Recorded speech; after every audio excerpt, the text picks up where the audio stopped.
మంచిర్యాల జిల్లా దండేపల్లి మండలం నంబాల గ్రామంలో 7 సంవత్సరాల బాలిక అదృశ్యం కలకలం రేపింది. శనిగారపు శేఖర్ అనే మేకల కాపరి తన భార్యతో పాటు 2 పిల్లలతో జీవనం సాగిస్తున్నాడు. నిన్న సాయంత్రం ఇంటి సమీపంలో ఆడుకుంటున్న చిన్న కుమార్తె మహాన్విత కనిపించకపోవడంతో కుటుంబ సభ్యులు వెతికినా ఆచూకీ దొరకలేదు. దీంతో కుటుంబ సభ్యులు పోలీసులకు సమాచారం ఇచ్చారు.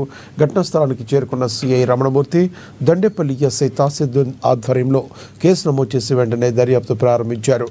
అనుమానితులుగా భావించిన కొందరిని ప్రశ్నించారు. అలాగే డాగ్ స్క్వాడ్ సహాయంతో పరిసర ప్రాంతాల్లో గాలింపు చర్యలు చేపట్టారు.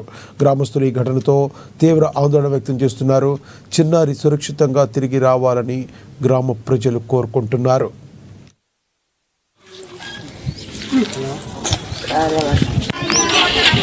నిన్న దండపల్లి మండలంలో నంబాలు గ్రామంలో ఎస్సీ కాలనీలో ఒక అమ్మాయి 7 సంవత్సరాల అమ్మాయి మహాన్విత, ఆమె ఇంటి దగ్గర ఆడుకుంటున్నది.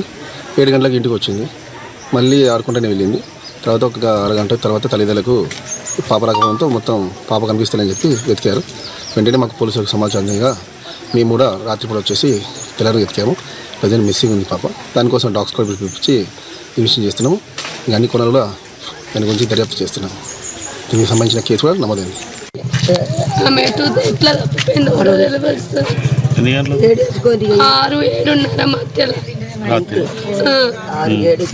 మీరు ఎప్పుడు తెలుసుకున్నారు? నేను మా యారాల ఇంట్లో ఫోన్ మాట్లాడుకుంటున్నా. ఆమె కనబడతలేదని ఎత్తుకుని ఆట మొదలు పెడితే మరి లేదు. ఇల్లు ఇల్లు ఇల్లు కళ్ళ అన్న కానీ ఏడ దొరకలేదు సార్. నేను ఆమె ఎటు పోయింది కూడా గ్రహించలేదు సార్. రాత్రి మొత్తం కూర్చొని ఉన్నాం. మేము ఏం చేసాం వెతుకుడు వెతికిండ్రు సార్. అదంతా కానీ ఏడ ఆచకు దొరకలేదు సార్. నైట్ అయినాం సార్, అయినా దొరకలేదు. మేము పొద్దుంతా ఇంట్లోనే ఉన్నాం సార్. ఎటు వెళ్ళలేను.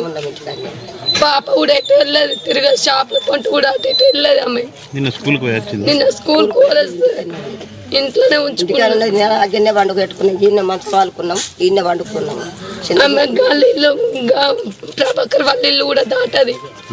ఈ లోకల్లోనే తిరుగుతుంది. బయట పోనేపోదు. లాట్రూమ్ కూడా నేనే తీసుకుపోతా సార్. అమ్మాయి ఆమె ఎటు తప్పిపోయిందో కూడా మేము చూడలేం సరిగా. నిన్న